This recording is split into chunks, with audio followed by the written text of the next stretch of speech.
What's going on, everybody? Welcome back to Motivation in a Moment, your place to go for real life, relatable conversation and motivation pertaining to self-help, self-development, and self-love.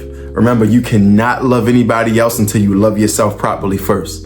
I'm DB Parker, your guy who's always ready to get into it. So with that being said, let's go ahead and dive into this next topic. Okay, so this week the topic is going to be about 3 ways that you and I can become better listeners. So this topic is inspired by last week's question of the week. Remember, the question of the week can always be found on Instagram or on TikTok, and you can go ahead and feel free to check out those 2 platforms. You can you can subscribe or follow, and you can always stay in touch with the question of the week and go ahead and feed into it. So with that being said, the question of the week was, how can I become a better listener?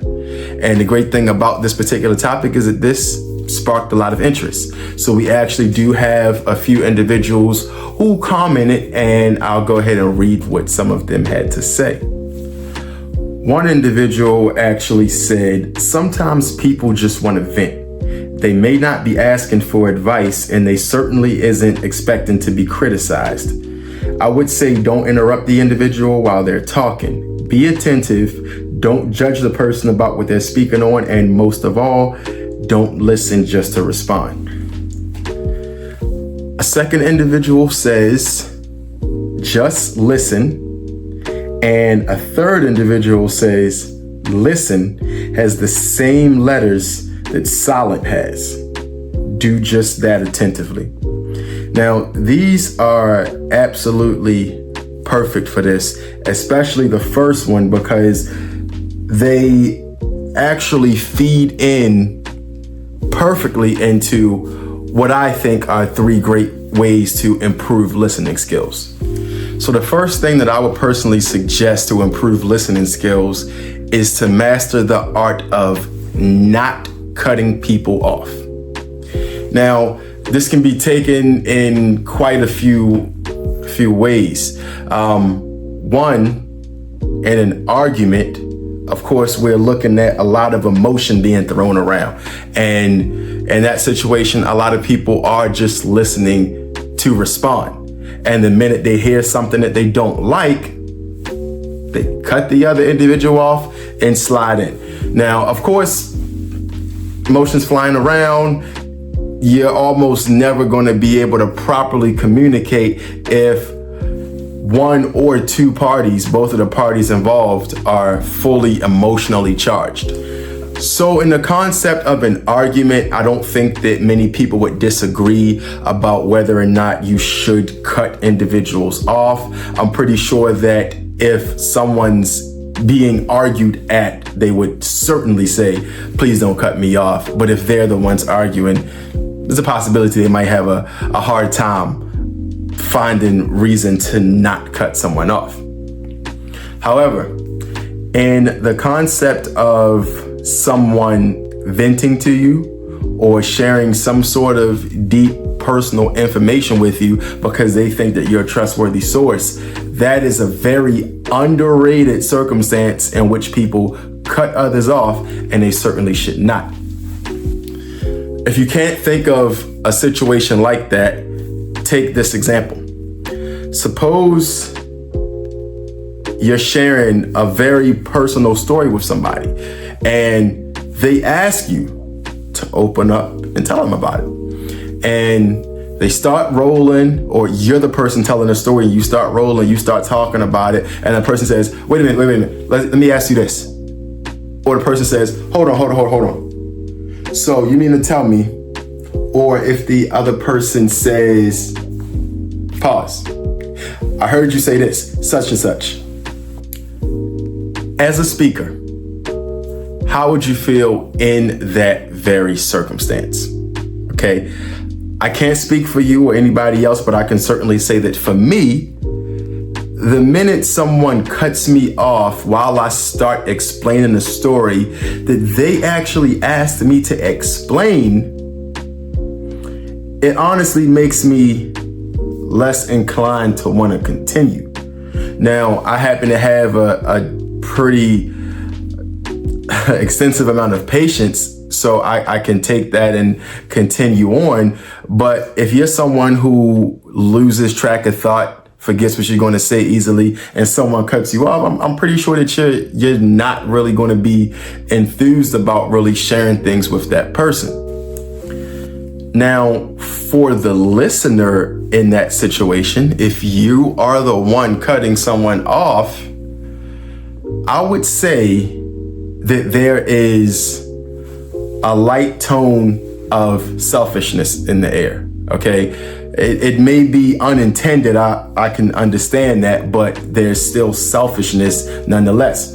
If someone's explaining something to you that you asked them to explain to you, and the minute they start talking, you say, hold on, pause, or wait a second, let me ask you this, it implies that you think that what you're saying is more important or more valuable than what you asked them to tell you.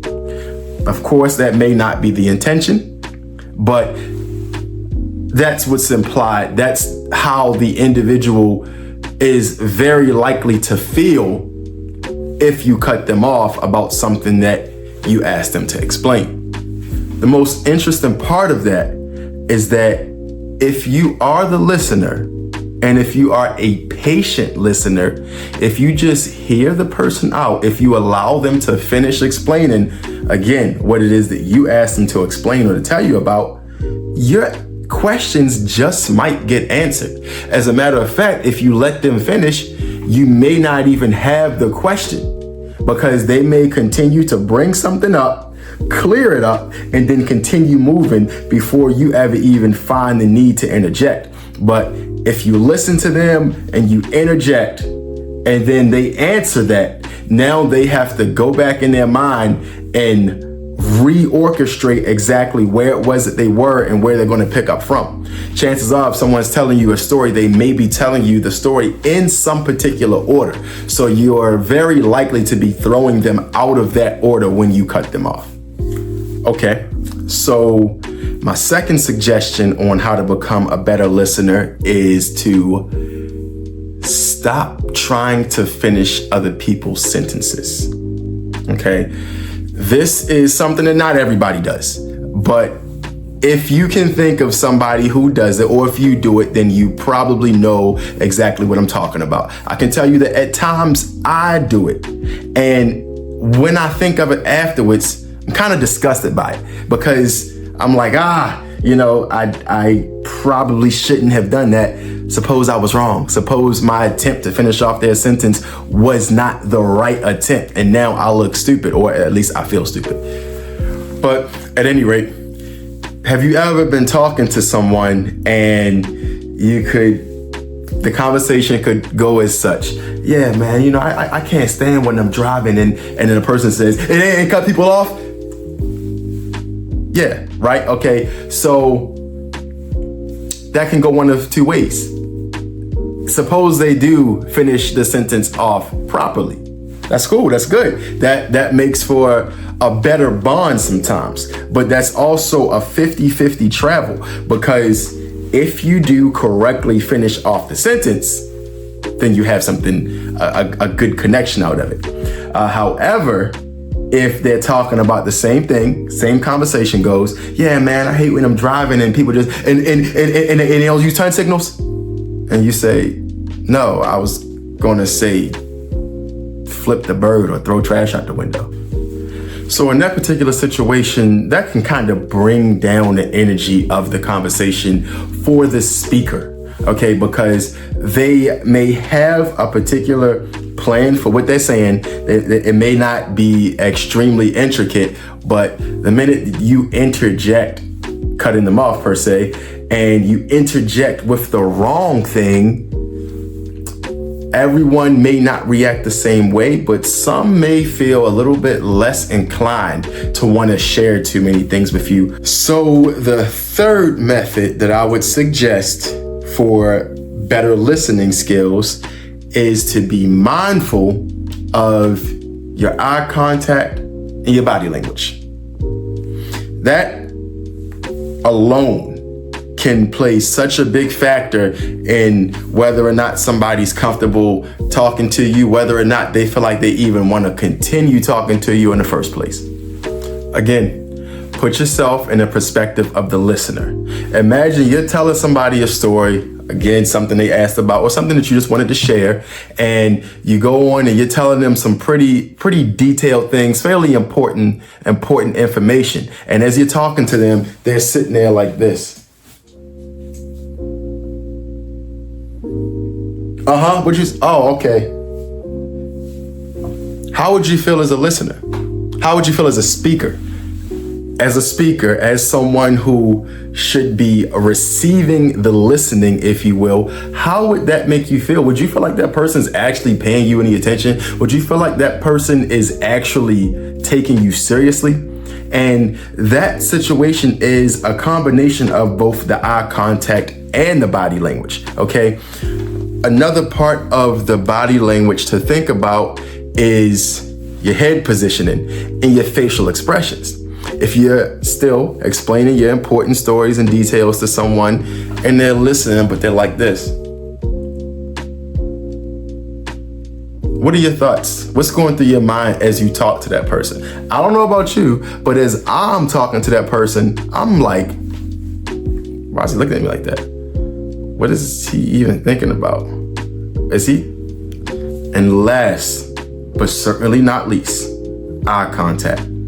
Eye contact is very important. Eye contact is probably the least that you can provide when you are listening to someone as they're explaining something important to you. Now, nobody's saying that you have to be awkward and get extremely close to them and stare at them the entire time and never break eye contact while they're talking to you. That's awkward. That was awkward for me just now speaking in the camera. But at the very least, when someone's explaining something to you, glance at them every so often. You can still glance away if you feel it getting strange, getting awkward. You know, you can scratch your eye, whatever the case is. But give them some eye contact throughout the conversation, as opposed to looking at everything else around you, looking at their clothes, their shoes, looking up at their hairline. That might be comfortable for you as the listener. It might make you feel less awkward. But again, put yourself in the perspective of that speaker. If you are a speaker, if you've ever been in a speaking scenario, whether it be a one-on-one or a larger group that you're speaking to, and the people that you're talking to are looking down at you or looking around, checking everything else out, what's the first thing that comes to your mind? Are they listening to me? Are they paying me any attention? Are they even taking me seriously right now as I'm speaking? That's how I would feel. And I'm pretty sure that I'm not alone in that situation. So please, please, please, at least provide some subtle and consistent eye contact. Okay, so that's all that I have for this topic. 3 ways to improve your listening skills. Don't cut people off. Don't try to finish their sentences, and ensure that you have proper and receptive body language and eye contact. Now, I would love to know what you think. I would love to know what your perspective is, what suggestions you have, whether or not you agree or disagree. Please feel free to like, subscribe, comment. Please, please comment. I'm very interested in hearing other people's perspective about this topic or any other topic. With that being said, I hope that you all have a wonderful and productive day, week, year. Continue to grow and become the best version of yourself that you possibly can. DB Parker, Motivation in the Moment. Take care.